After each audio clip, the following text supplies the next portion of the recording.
We were told that all of your trees were tagged. Yeah, we recently, last summer, did an inventory of all of the trees around in all the gardens around all the museums. We have about 1,500 or so trees, and we've got about 200 elm trees.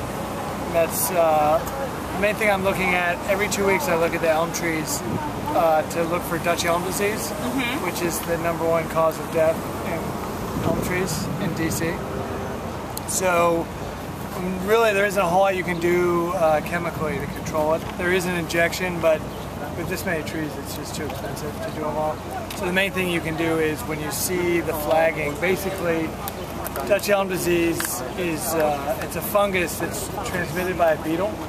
Is the beetle foreign to America? Well, there's two. There's one that's native, and then there's the European beetle. And it basically burrows into the tree, and the fungus is just on the outside, not really causing any harm. But as it attaches, as the beetle passes through, it picks up some of it, and then it clogs up the xylem, which is the system of tubes in the tree that allows water to be taken up from the roots. So it basically cuts off the water supply. And you see it out on the ends of the tree. Are there any examples around here, or are you just... Fortunately, I haven't seen any yet.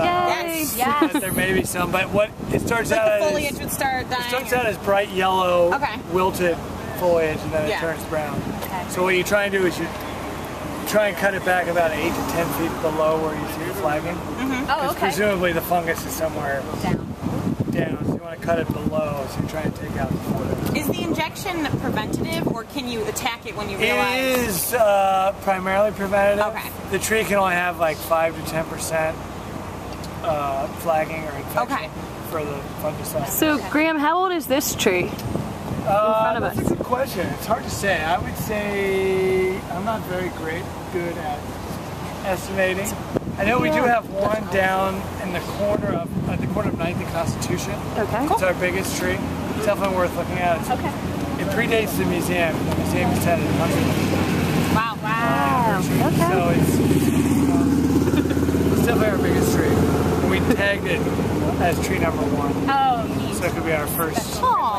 When we went around, that was where we started. So it would be tree #1. But it's over. It's about 115. 20. This tree, I don't know, maybe 20 years, 25. Oh, it's really pretty. Well, thank you so much.